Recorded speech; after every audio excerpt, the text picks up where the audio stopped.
Ito ang radyo ng bagong henerasyon. Sumasahimpapawid sa pamamagitan ng internet at live streaming. Radyong pinagkakatiwalaan ng sambayanang Pilipino. Mula noon hanggang ngayon, maghahatid ng pinakasariwang mga balita sa loob at labas ng bansa. Tatalakayin ng mga isyu ng bayan, magbibigay ng public service at makikipagkwentuhan sa mga sikat. Mula sa puso ng Metro Manila, sumasahimpapawid live ang DZGG, ang radyo ng bagong henerasyon. DCWG is a proud member of the Philippine Online Broadcasters Association.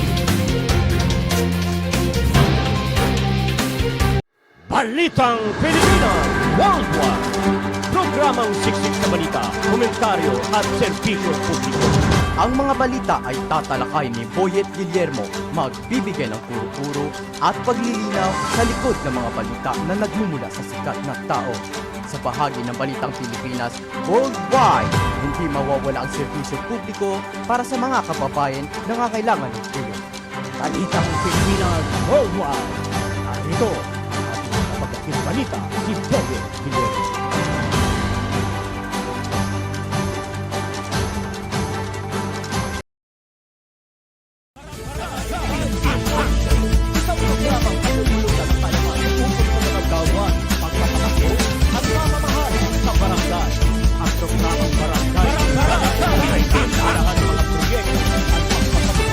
Bagong programa sa barangay.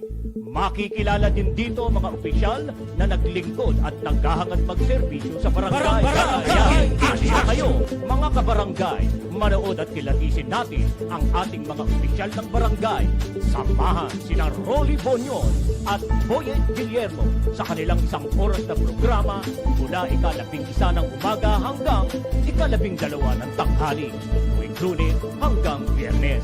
Barangay in Action! Narito na ang mga pinagpipintagang host ng programa. Yes, hello! Hi! Magandang umaga po sa inyong lahat sa 42 barangay sa buong Pilipinas. 42,000. 42 lang. 42,000 mahigit. Yan, na barangay sa buong Luzon, Visayas at Mindanao. Muli po, narito na naman po ang isang edisyon natin ng Barangay in Action. Yan, araw po tayo ng Miyerkules, October 4. Yan, October 4, 2023. Miyerkules, pag Miyerkules, meron tayong medical mission. Ayan, di ba? Meron tayong medical mission at ang DC, ang Barangay in Action ay magbibigay po ng gamot sa mga taong nakakalimot. Yan. Ano ba yung gamot?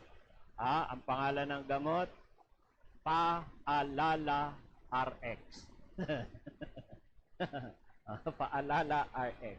Ay, dahil Miyerkules kayo, simbang Baklaran, at yung ating mga diboto ng ina ng laging saklolo, ang ating po Mother of Perpetual Health. Yan. Sa mga oras na ito, may misa pa. May misa pa yan. May misa at may nobena. Ano ho? Ayan. Kaya yung mga papunta pa lamang, kayo po ay mag-iingat sa inyong pagsakay-sakay. Ingatan din ho ang inyong mga gamit habang sumasakay at habang nasa sasakyan. Ayan, habang nasa sasakyan, hawakan maigi, pakiramdaman maigi ang mga mahalagang gamit sa katawan dahil baka kayo nadudukutan. Tingnan nyo katabi ninyo. Yan, tingin. Huwag kang titingin sa panlabas na kaanyuan. Pag gusgusin, huwag kang matatakot dyan. Pangkaraniwan, ang mga masasamang loob ay nag-disguise. nagbabalat kayo, nagtatago sa likod ng kagandahan. Oho. Kaya, huwag niyong titingnan ang panlabas na kaanyuan. Ha? At ang pinakamahalaga, paalakasan ang inyong pakiramdam. Yan, lakasan ng inyong pakiramdam. At wag, ang isip dapat ay gising na gising. Gising na gising para nararamdaman kung ano ang iyong nararamdaman sa paligid, sa katabi. Ano? Siyempre, medyo ang jeep, di ba, ang likod niyan. Ganyan-ganyan yan. Ano? Hindi mo napapansin. Oo. Pero yung galaw ng galaw ang sasakyan, diyan ka magiging alerto. Kapagkat habang gumagalaw yan, diyan na sinasabayan ng mga mandurukot ang galaw ng sasakyan, ang galaw ng mga tao para kunyari ay malikot ang sasakyan. Pero ang katunayan, ang kamay nilang malikot. Ha? Kaya mag-iingat. Mag-iingat sa mga mandurukot na inyong katabi. Sila yung pansin ninyo, sila yung mayroong mga bag, bag,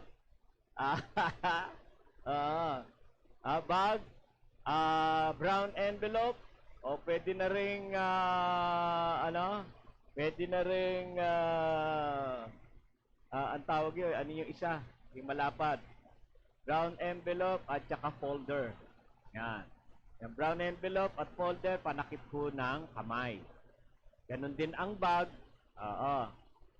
Tatakpan din nila yung kamay nila ng bag para hindi nakikitang kumikilos-kilos, gumagalaw-galaw, gumagapang-gapang at nangangapa. Ha? Yan, ha? Aanohan ninyo. Pero paalala pa rin, huwag ninyo silang bibistuhin ng basta-basta. Ha? Kasi yan ay merong nakahanda ho yan. Nakahanda sila na manakit. At baka may dalang patalim. May dalang patalim. Protection ho nila yan eh. Kasi ho, pag may bunag bisto, papalag po yan. Pero kung may pagkakataon at may pulis, yan, doon niyo na pwedeng ibisto. Ha? Para hindi ho tayo hindi tayo na biktima at hindi rin tayo nasaktan. Ano po? Okay, pagsakay-sakay, ha? Yung pagsakay-sakay sa bus, wag na rin o sa jeep. Yan, wag hahabol at wag makipagsiksikan dahil sumasabay din ho sila diyan. Sumasabay sila diyan. At sa parte ng rotonda, Pasay Rotonda, mag-iingat kayo diyan. Kampanting-kampante ho yung mga kababayan nating naglalakad dyan na akala nyo tahimik ang lugar. Pag wala hong pulis, pag wala hong pusa, andyan ang daga. Tatandaan nyo yan. Pag walang pusa, andyan ang daga. Pag walang pulis, andyan ang masasamang loob. Yang 4 na kanto po ng Rotonda, Pasay Rotonda, EDSA. Minsan lang nalagyan ng pulis noong meron nang nangyari, 2 beses na nadukutan diyan sa lugar na yan. Tayo ho ay dumadaan palagi diyan, wala tayong makitang pulis, puro traffic enforcer. May traffic enforcer nga rin, pero yung kantong-kanto na yon, yung intersection na yon, mismo doon magsasakay, hihinto ang mga pampasaherong jeep. Kaya nagkaka-traffic samantalang go signal ang stop ang stop light. Nakago dahil nakahinto ang mga jeep diyan sa kanto na yan. Nako, talagang hindi ho masaway. Wala na ho magawa mga MMDA, mga traffic enforcer. Paghuhulihin ninyo, kasi pag hindi nyo hinuhuli, mamimihasa. Mamimihasa ayaw ho ninyong paghuhulihin eh. Oh, meron naman kayong panikit. Maging ano ho kayo, kahit sarili ho ninyo, mga traffic enforcer, disiplinahin din ho ninyo sarili ho ninyo. Nakikita na ng dalawang mata ninyo pinababayaan lang. Pag maluwag ho tayo sa pagpapatupad ng batas, ay hindi ho aayos. Hindi ho aayos hindi susunod. Wala tayong makikita kaayusan kapag ganyan ho. Oh. Ang mga jeepney driver, tingnan nyo, hindi na nga ho nila maitabi. May bababa. Hindi na nila maitabi ang sasakyan. Doon na lang, pag sinabi ng pasahero, para talaga. Hindi nakakabigin ang manubela para itabi. Hindi nakakaabala siya sa susunod na, wala na pakundangan eh. Oh, nako, pagkatapos, ako talagang tutol eh. Patawarin niyo po ako. Talagang ngayon, biruin ninyo, masyado kasi ho natin bine-baby ang Katulad niyan, dadagdagan ho natin ng dadagdagan na ho naman ng piso ang pamasahe. Pero hindi naman ho sila umaayos. Dapat meron kayong mga kasunduan, dagdag ito ha. Baka po pwede naman, umayos naman kayo sa pagpapababa, pagsasakay ng pasahero. Itatabi naman ninyo kasi nakakaabala kayo, obstruction yung ginagawa. Iilan na lang ho talaga. Iilan na lang ho. Lagi ho tayo sa field lagi tayo nasa lansangan, nakikita ho natin ang sitwasyon sa labas. Nakikita natin ang mga jeepney, ang tatapang pa. Matatapang pa sila. Yeah? Hindi kasi nila alam na sila ay mga public servant din eh. Hindi nila nauunawaan ninyo eh. Mga public transport kung sila, na kung saan maituturing sila mga public servant. Nasa prangkisa ho nila yan eh. Baka akala lang ho nila, ganun lang ang trabaho nila, pick up ng pasahero, baba ng pasahero. Hoy, hindi ho. Dapat ho, tinatanim nyo sa isip ho ninyo na nakasalalay sa inyong mga kamay ang kaligtasan ng inyong mga pasahero. Dapat iniingatan nyo sila sapagkat sa kanila kayo kumikita. Kumikita kayo sa kanila. Ay, naku. Tingnan nyo. Meron tayong transport modernization program. Tingnan nyo. Meron bang gumandang jeep ngayon? Meron siguro, iilan lang. Yung mga operator na dalawa, tatlong jeep, meron jeep. Wala na, hindi na ho pinapaayos sa kanilang katuwiran na lang yung mga katuwiran. Naku, mas face out naman tayo, bakit pa ipagagandahin? Tingnan nyo, di ba? Pero kung yaan ay itinatanim mo sa isip mo na diyan ka kumukuha, sabihin natin hindi naman nakakasapat ang kita, pero nakakatulong yan, malaking tulong sa iyo yan, na nakakadagdag yan ng nakakadagdag, no? Or nakakabawas ng gastusin sa pangangailangan ninyo pang araw-araw. Dapat ganun ang kaisipan. At kapag ganon, siyempre, di ba, andun yung maintenance. Andun ang pagpapaganda para ang customer, ang pasahero ay mainganyang sumakay na sumakay dahil maganda.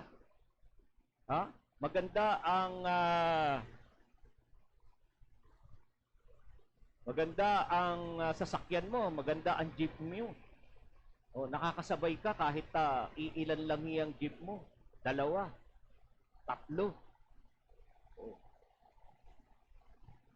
Binigyan ka ng pribileyo ng gobyerno.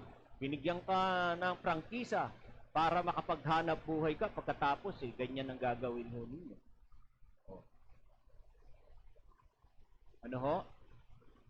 Pribileyo lang po yan. Hindi ho yan talaga para angkinin ho ninyo. Nakakalungkot ho talaga, no? At saka nakakasawa na sa tuwi-tuwi na makikita mo mga jeep na wala na. Wala na hong, kuminsan sa gabi pa, wala nang headlight. Sige, pasada pa rin. Abay, nakakaano yan. Delikado yan sa kapwa driver. Hindi ka nakikita, pero pinapasada mo pa rin ng jeep mo. Wala ka ng wala kang headlight, walang ilaw. Oh. Ay paano sa gabi? Sa gabi pa sa pinapasada. Oh, asa na ang mga enforcer ho natin, tagapagpatupad ng batas. Ano yun na ho yan? Kung mabait tayo, okay, sige. Pero sitahin agad. O, paanohan mo yan, ha? Sa susunod na dumaan ka rito, tutuluyan na kita. O, pinairal mo ang kabaitan mo, pinairal mo pang unawa mo, di okay lang yan. Pero dapat natin silang mabigyan ng disiplina. Babala, bigyan natin sila ng warning. Warningan natin sa susunod, kailangan pag meron ng ilaw yan. Oh. Wala po talagang nakakasuya ho talaga. Ngayon, tingnan nyo. Dadagdagan pa ang pasahe. Hindi naman ho maganda serbisyo. Diba? Pag ganyan maganda serbisyo, po pwedeng taasan. Oh, Martin, pagsabihan ho ninyo, Paseni Maranan, yung mga pangulo ng transport group. Oh, Marquez, Marquez, Martin, Paseni, puro kayo ka.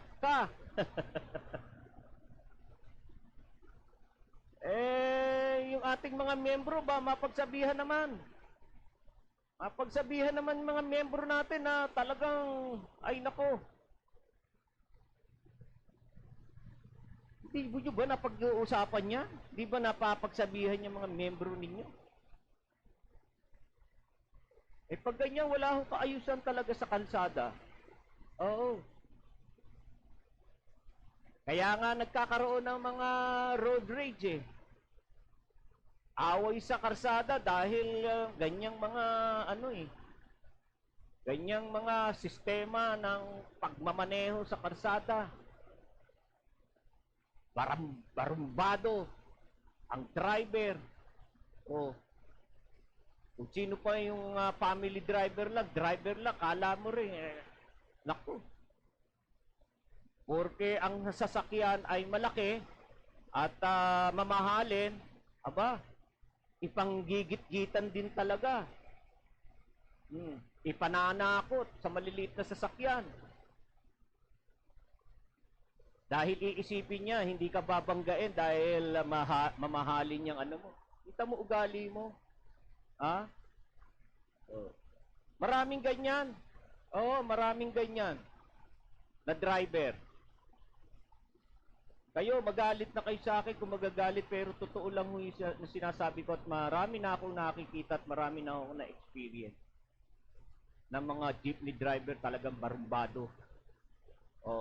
Mga pa yan, nakasando, nakachinelas. Bawal yan ang sangsang ng amoy. Biruin mo, kung minsan may mga maninigarilyo pa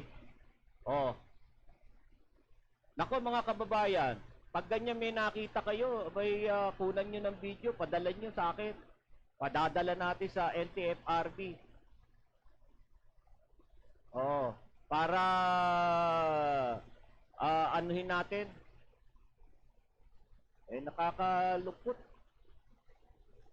Nakakalungkot. Wala tayong kaayusan kapag ganyan ang mga driver ho natin sa lansangan. Okay. Ay, nako. Unang ano ho natin, ano? Unang sultada ng ating programa. Medyo tayo, ano, nag-iinit tuloy eh. Tingnan nyo, nawawala, natatalo yung lamig dito sa studio namin. Dahil sa kagagawan ng ating mga jeepney driver na mga hari ng karsada. Talagang pinanindigan nila yon, hari sila ng karsada. Pero pag nakabangga, nakasabit, eto gagawin sa iyo, kakamot-kamot. Sasabihin sa iyo, boss, pasensya na po. 6 ho anak ko. Buntis pa si misis. Patawarin niyo na ako. Mga ganyan ng style. Oo, mga ganyan ng style. Ma-share ko lang din ho ang ako ho nagkaroon na rin ho ganyan problema sa kalsada. Bus, gigit-giting ka, ang lit-lit na sasakyan, talagang hinaharang ako. Ba, umiiwas ako, kung saan ako uiwas, doon din siya, hinaharang ako talagang ano. At sa loob-loob ko, adik ito. Oo, kargado ito, pag ganito ano. Yan pa, isa pa. Marami rin ng mga driver. Ang gumagamit ng shabu. Kaya yung iba ho, sa gabi nga ho bumabiyahe. Matuloy ko lang ho ha. Pero nyo, kung saan ako, ay di, nung naunahan ko siya, ako nang gumitgit sa kanya. Ako na ang humarang. Dinikit ko talaga maigi, so hindi niya mabangga-bangga. Nung natsempohan ko, may mga pulis na tinawag ko pulis. Talagang may ano siya, makikipaglaban. May tubo siyang hawak. Napakalaking lalaki. Ang liit-liit ko, natural hindi naman din ako papatalo. Meron din akong hawak, tinturon nga lang. Abay, oo, ma-share ko lang talaga. Makikipag-ano ko. Ayoko rin na, maiisahan ako. Abay, di nakita ko, pinahuli ko. Pinahuli ko sa pulis. Papatayin kami niyan. Ibang klaseng mag-drive yan. Aba, nung nasa presinto na kami, ginagawa na ang kaso laban sa kanya. Aba, akalain niyo sabihin, boss, pwede ba? Boss na tawag sa akin. Boss, pwede ba? Huwag niyo na ho akong tuluyan. Sapakin niyo na lang ho ako. O kita niyo ka mga kalokohan. Diba? Sabay gagaganunin ka. Na nagmamakaawa na. Na akala mo tupang mabait na tupa. Nung isasampa na ang kaso, talagang naglulumuhod, sapakin mo na lang ako, boss. Kita nyo? Ang laking tao, paano ko masasapak? Ibang klase ho talaga mga driver ho. Laban ho yan. Palaban ho talaga. Palaban. Kapag ganyan ang natsyempohan mo, nako, syempre, ikaw rin, hindi ka di ba? Hindi ka pa uuna. Kaya kita mo, pag pare-pare silang nagkaanuhan, kapwa jeepney driver, sapakan sila. Yung mga ugali, di ba? Sapakan. Paluan ng tubo. Iba ho dyan, talagang nagdadala talaga ng, kunwari, tubo. Subpak ang dala. Talagang papalaban. Sa mga natuto lang ho yung magmaneho. Hindi ho talaga, ewan, bakit ho nakakapasaya sa LTO? Yung mga ganyang driver.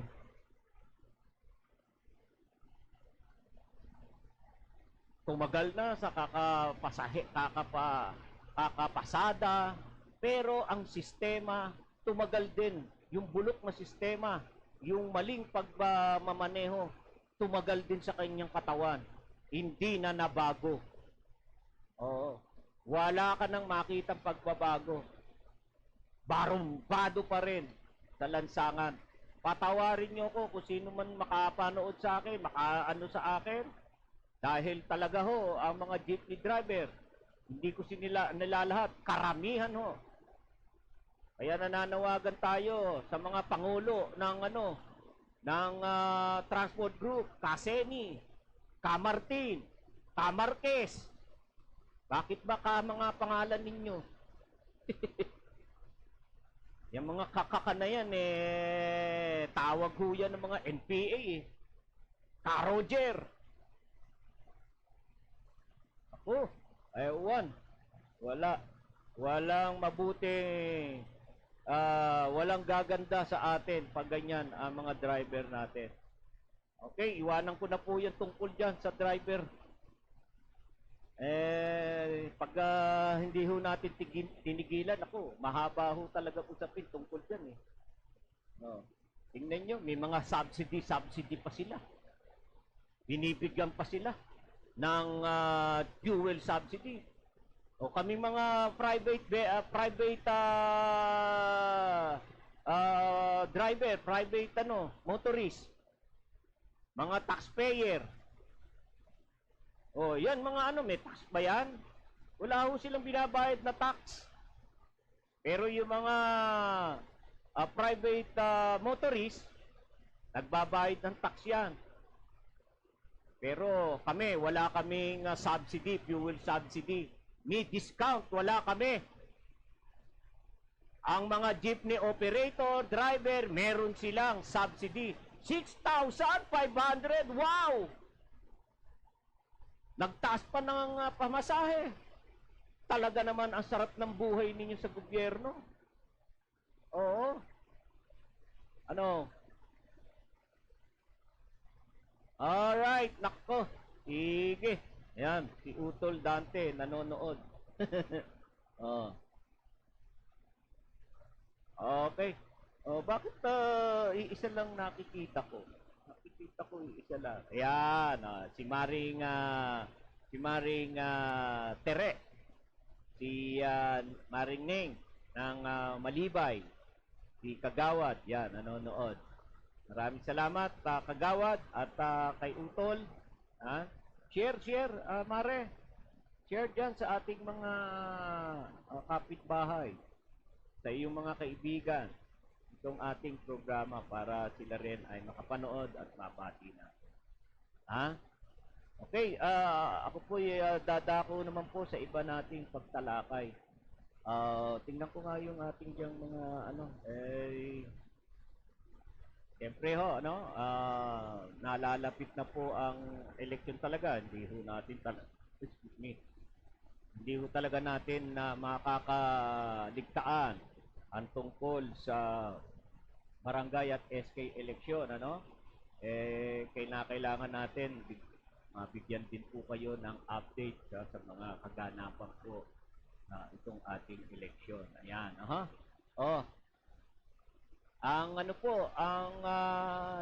pag-usapan nga natin kung Socorro Bayanihan. Bayanihan. Ayan, Socorro Bayanihan Service Incorporated. Maisasa ilalim na po. Sa ilalim po ng COMELEC. Nakahanda daw po ang Commission of Election na isa ilalim sa kontrol ang Socorro, Surigao del Norte. Nabi po ni COMELEC spokesperson, Attorney John Rex Laudianco, na ito ay para walang maging hadlang sa gagawing barangay at sangguniang kabataan eleksyon na nasabing lugar. Pero nilinaw ni Laudianco na wala daw po opisyal na nagdeklara o deklarasyon ng COMELEC dahil patuloy pa silang dumilikom ng report mula sa PNP, AFP at PCB kaugnay nga po sa mga aktibidad ng di umano'y kulto sa lugar na pinamumunuan ng kanilang leader na si Senior Aguila. Ayan, si Jay. Si Jay, Renz, Hilario, si Senior Aguila, Renz,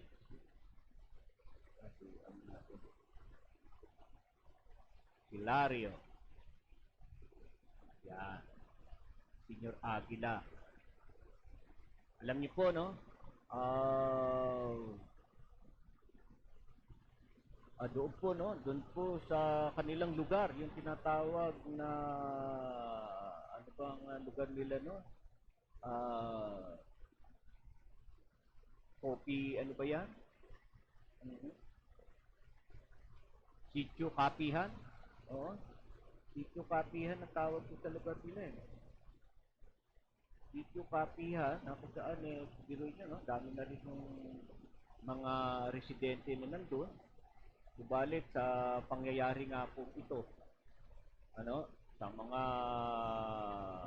revelasyon po ng mga batang nakatakas, mga membro na nakatakas, na kung saan idinidinay nga po yung mga revelasyon nila na sila ay pinahihirapan, pinagtatrabaho, at pinakakasal at hindi pinag-aaral. Ayan. Ano ho? Sa ngayon, ang update po natin dyan, ay yung mga membrong nandyan sa sitio Kapihan na yan, sila ho ay isa-isa na rin ho bumabalik sa kanilang mga bahay. Ano? Bumabalik na ho sila. At nasisiyahan sila sapagkat parang nakalaya sila. Dahil doon kasi ho, talaga ho, hindi ka po pwedeng tumakas eh. Kaya nga ho, itong mga nagsalaysay na ito sa Senado eh. Ito yung mga nakatakas. Kasi bantay sarado ho sila doon, hindi sila po pwedeng lumabas. Na kung saan itinatanggi.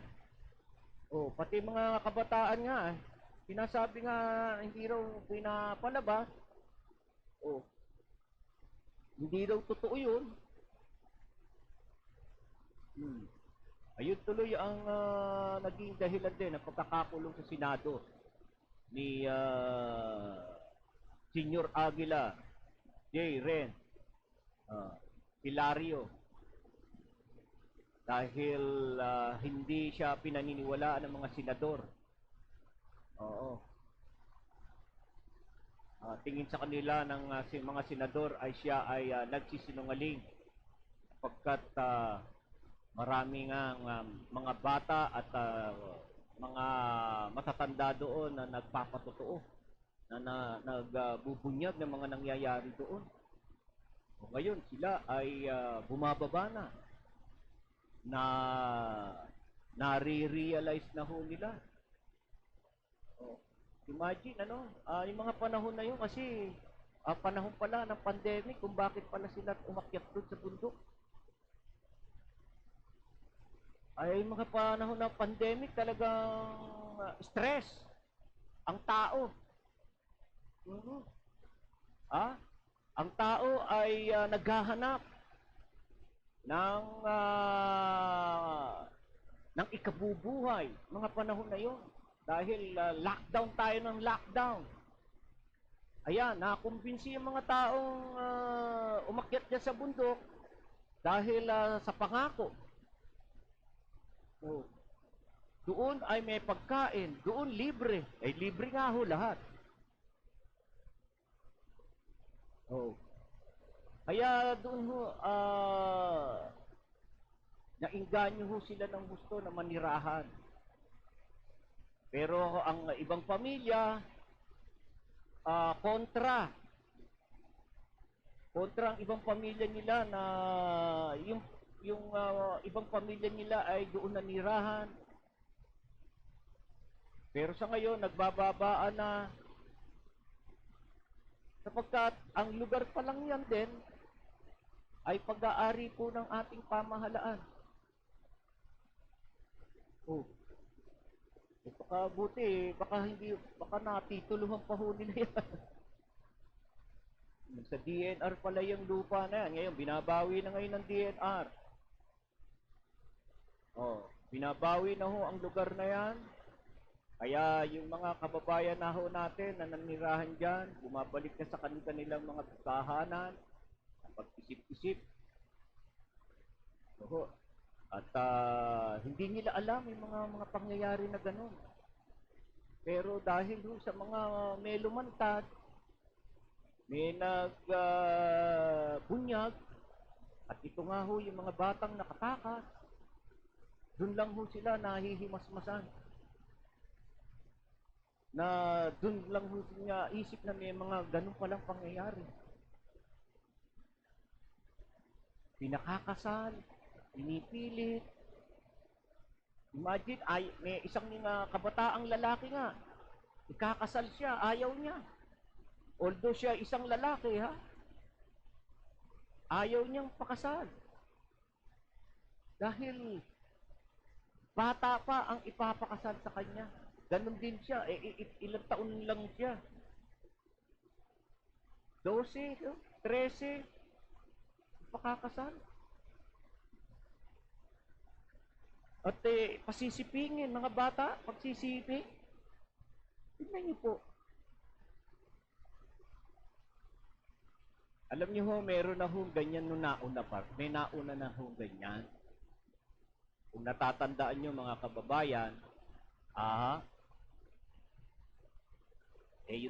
yung leader din ho, sinasabi, ang kwento pa, kumakain pa ng laman ng tao.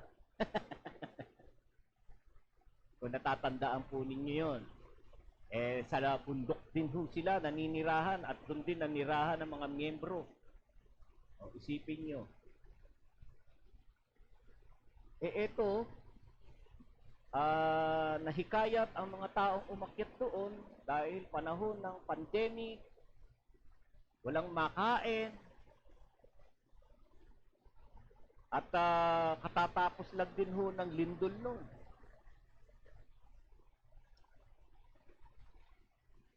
Alam nyo kasi ho, ang tao ho ay naghahanap talaga kung saan siya maliligtas. Naghahanap siya. Pero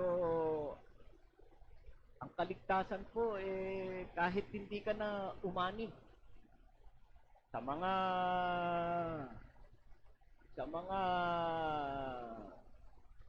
relihiyon ho, kahit ikaw mag-isa kaya mong mailigtas ang sarili mo sa pamamagitan ng pakikipag-ugnayan mo siyempre sa Diyos. Ililigtas ka niya. Hindi mo naman kailangang makihalo ka, magmiyembro ka pa sa isang kongregasyon, sa isang relihiyon. Oh. Yung meron ka lang ugnayan, regular, sa Panginoong Diyos. Meron ka lang pakikipagtipan sa Kanya, regular. At higit sa lahat, sinusunod mo ang Kanyang kalooban, ang Kanyang kautusan. At ikaw ay nagbagong buhay, nagbalik loob.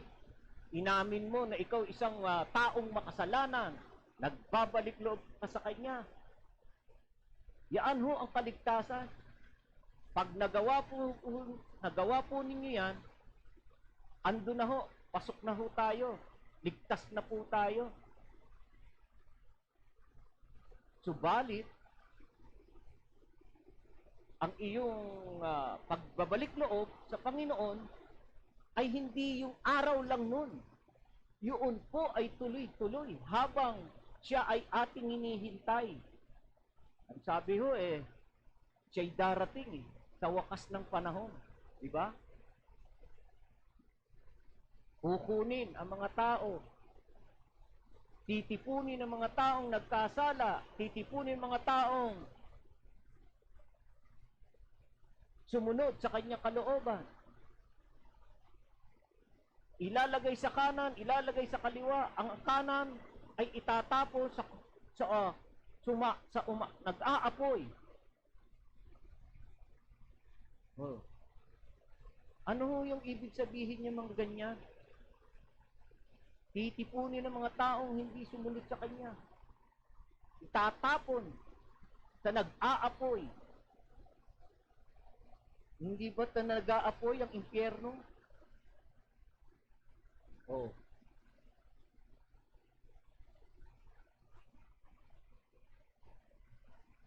Yan po. Napakadali po kasi nating mapaniwala. Pero, kung tayo lamang po sa bawat isa ay magbabasa,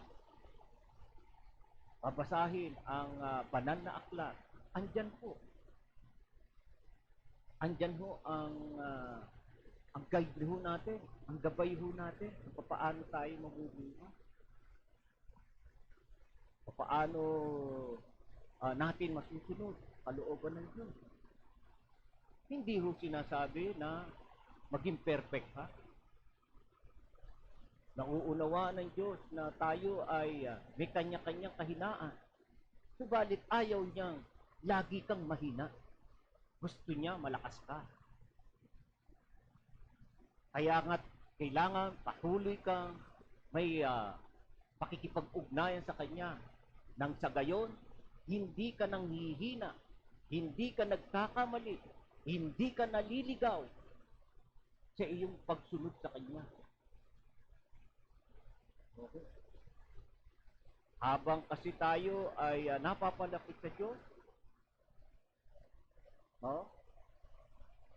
yan, ibinibigay niya ang lakas. Pinapanatili niya ang lakas sa ating katawan, sa ating isipan. Pinalalakas niya ang ating espiritu.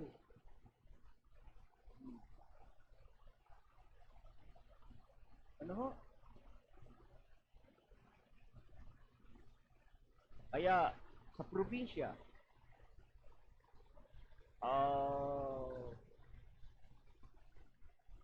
napakahirap kasi sa probinsya. Ano? Ang madaling mahikayat ang mga tao na nandiyan.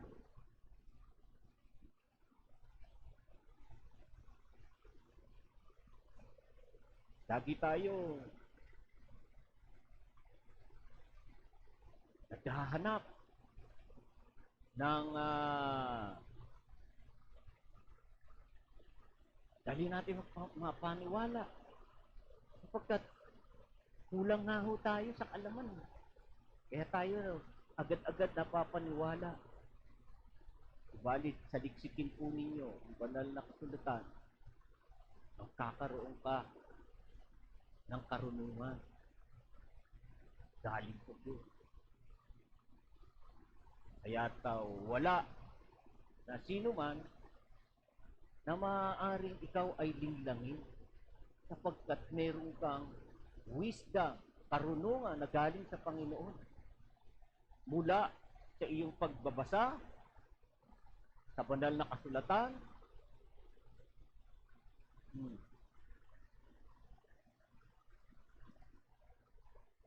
Ano ho? Kukulang ho kasi tayo. Kukulang na tayo. Sa tingin ho natin, ang mga bagay dito sa mundo lahat kakayanin natin gawin. Hindi ho natin kayang gawin mag-isa ho yan. Kailangan mo ang tulong ng Diyos. Pag hindi mo hiningi ang tulong ng Diyos, hindi magiging matagumpay. Hindi mangyayari ang gusto mo. Tandaan niyo po yan. No? Kaya yan, yung mga kababayan natin dyan, salamat po sa Diyos na talagang nagliliwanag na kanilang isipan at sila ay bumabalik na ho sa kanilang mga tahanan. Iniwan nila ho ang kanilang pamumuhay na inaakala nila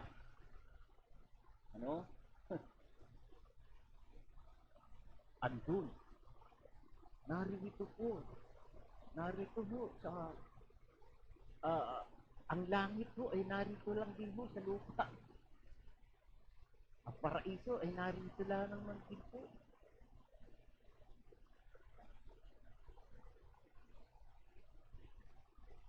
Ang pinagagawa sa atin ng Panginoon. Ang tungkulin natin ay nandito sa lupa. Dito natin gagawin ang lahat para tayo makarating. Ito ang passport natin bago tayo makarating sa kanyang kaluwalhatian.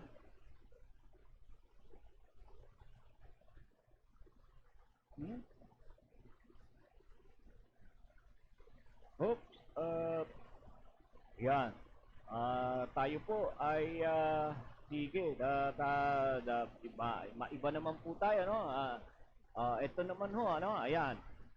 Tiniyak po naman ng Philippine National Police na tuloy ang nakataktang barangay at Sangguniang Kabataan eleksyon sa alinman lugar sa bansa. Ito ay sa kabila ng pagkilala ng 2,594 na area of concern o election hotspot bago ang butuhan sa Oktubre 30. Napakadami. Napakarami po nitong tinukoy na hotspot, mga lugar na mga barangay na na talaga namang sa tuwi-tuwi ng eleksyon ay mainit ang labanan. Barangay pa lamang po yan, 2,594 ang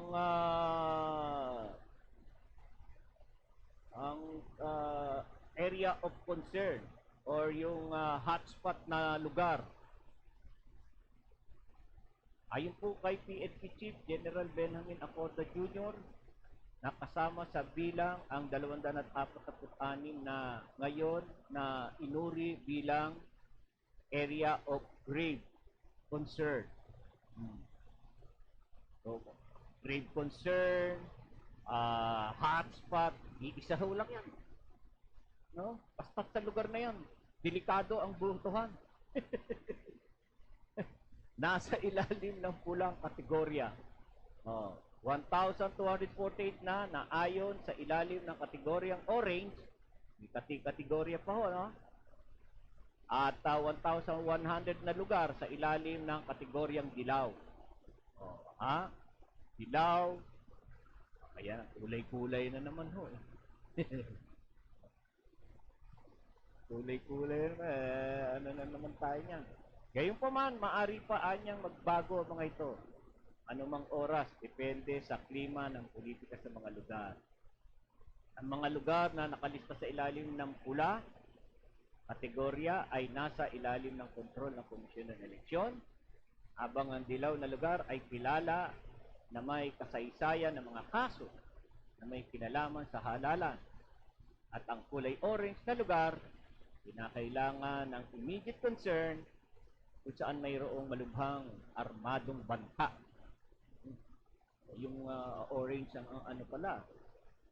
Sinabi ni General Acorda na mahigpit na binabantayan ng PNP ang 38 potensyal na PAG at 4 na aktibong PAG bago ang BSKE ngayong taon. PAG. Ano yung PAG na naman yun? PAG. PAG. Saan ba yung natin dyan? So, talaga ho, na itong election ho natin. Itong election ho natin na barangay SK election, medyo talagang sa ibang lugar ay nako, nakakapangamba rin ho. Baka pagdating nga po ng election na, ayan na, tumaas na yung dyan. Tumaas na yung bilang ng krimen, Huwag naman ho sana. Wag naman ho sana, bakit po ba nadadala pa natin po sa ganong pamamaraan, yung eleksyon. Kaya nga po tayo, may eleksyon, ano, yaan ho yung sigaw. Sigaw po ng ating mga kababayan, sigaw ng ating mga kabarangay. Oho, hindi naman ho yaan, ano, hayaan po natin, hatol ho ng taong bayan yan. Ah, ipaubaya po natin ang desisyon sa kanila kung sino yung gusto nilang manungkulan, gusto nilang maglingkod sa kanilang barangay. Huwag na ho nating idalin pa sa pagpatay.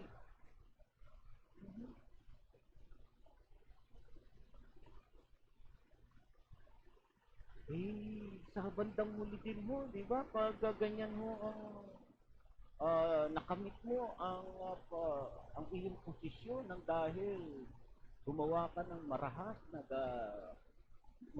na bagay. Di ba? Parang hindi rin ho, parang kita rin masaya dyan. Na nakuha mo yung posisyon sa masamang paraan. Sa pandaraya, sa pamimili ng boto, ano? Alalahanin po natin ang ating pong posisyon ay paglilingkod. Paglilingkod po sa ating bayan, sa ating barangay. Sa hong ano ho yan, isang karangalan.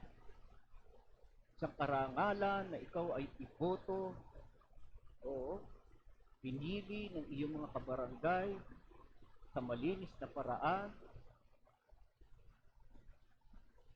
Ikaw ang gustong mamahala sa barangay. Isang malaking karangalan yan. Sa tama hong pamamaraan. Hindi ho yung pero isipin din ho natin, no? Nakakalungkot din yung meron din ho mga barangay din. At naitala nga po, 500 barangay sa parte po ng Mindanao, sa Bangsamoro, Autonomous Region and Muslim Mindanao. Yan ho sa barangay na yan ako. 500 hong barangay, wala hong tumakbo. Nakakalungkot. Ano naman, ano? Kabaliktaran naman. Ano ho? Sa ibang lugar, nag-aagawan sa posisyon, nag-aagawan na manungkulan. Doon naman sa parte na yun, walang manungkulan. Kanya-kanya. Kanya-kanya. Ano? Nakakalungkot.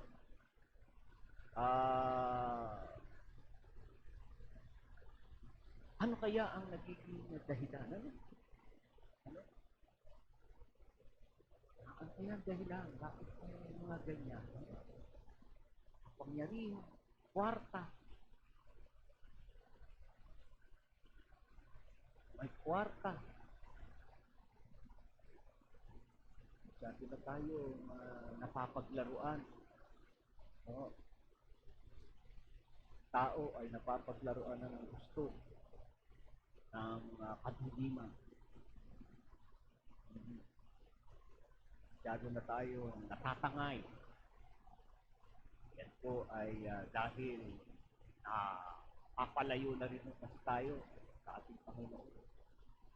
Hanap tayo oras para sa Kanya. Kaya, ayan, dumaranas tayo ng ganyang mga pangyayari na pagsubok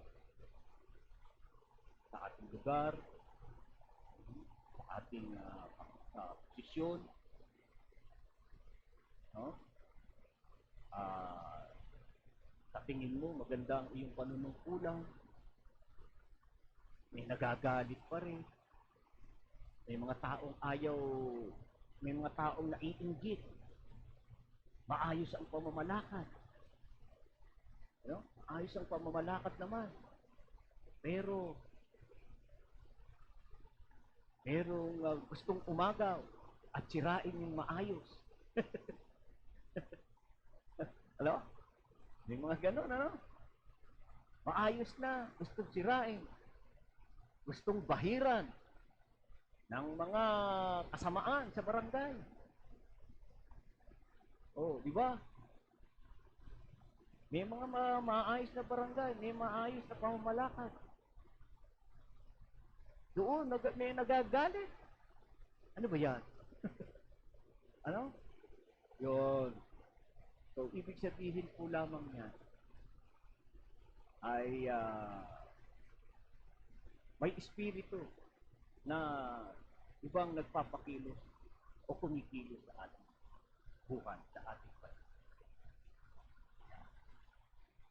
Na kapag hindi natin na-overcome ng masamang espiritu, eh talaga maninira, papatay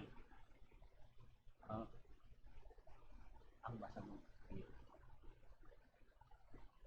Barit kung kilala natin yan, alam natin siya ay naninira,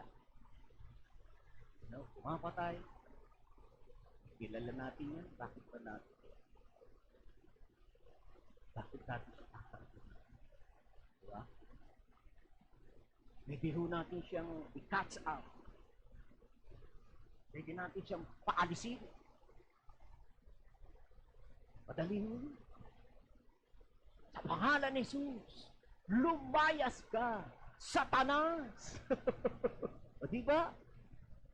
Napapalayas yun sa buhay natin.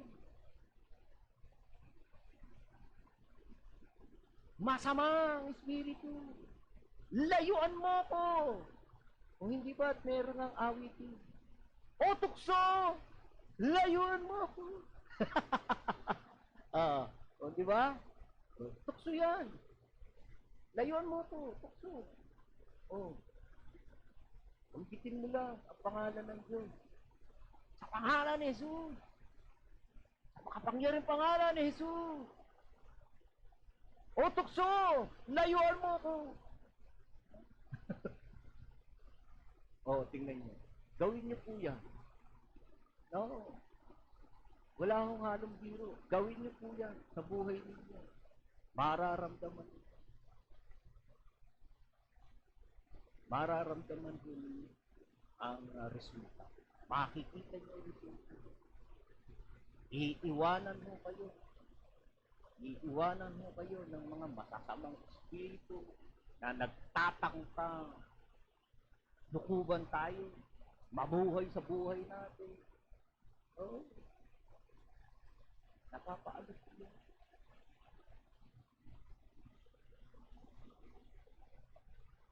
Alright? Aba, tayo po, sige, wala tayong mababate, no? So, ayan, sana po, kung ating programa ngayong araw na ito, ano? Tayo po ay may napulot ng mga magagandang bagay. Ang pananampalataya, ayun. Minsan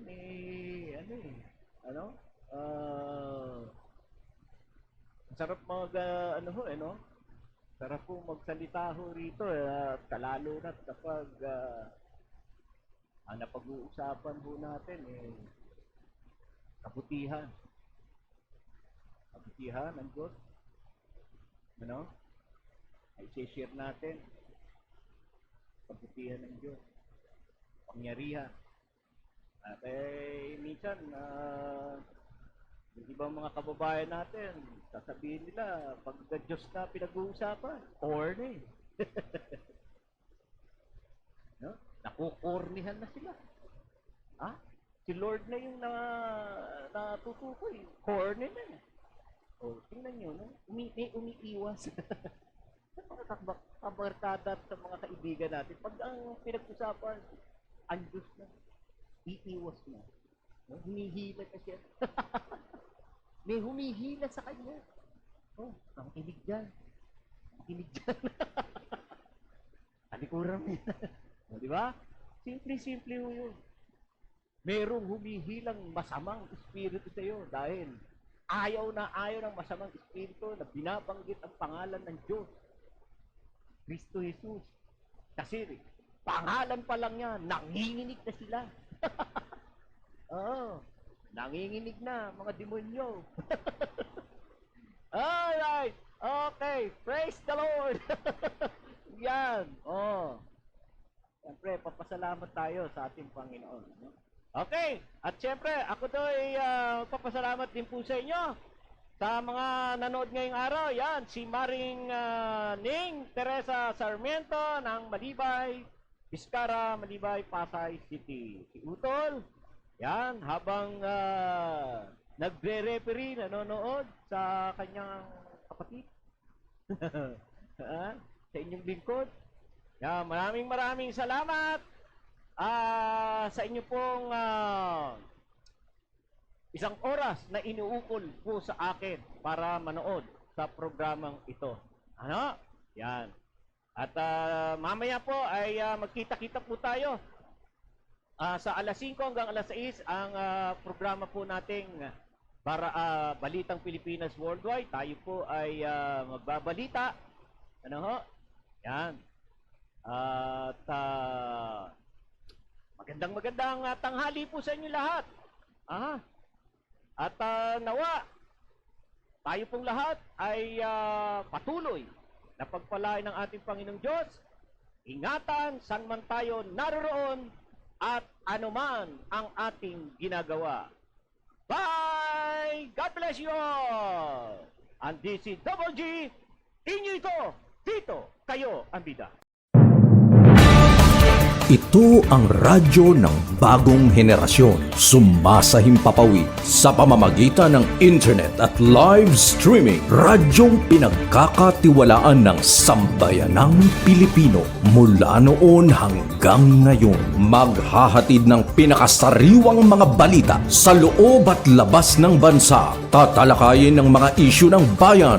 Magbibigay ng public service at makikipagkwentuhan sa mga sikat. Mula sa puso ng Metro Manila, sumasahimpapawid live ang DZGG, ang radyo ng bagong henerasyon. DCWG is a proud member of the Philippine Online Broadcasters Association.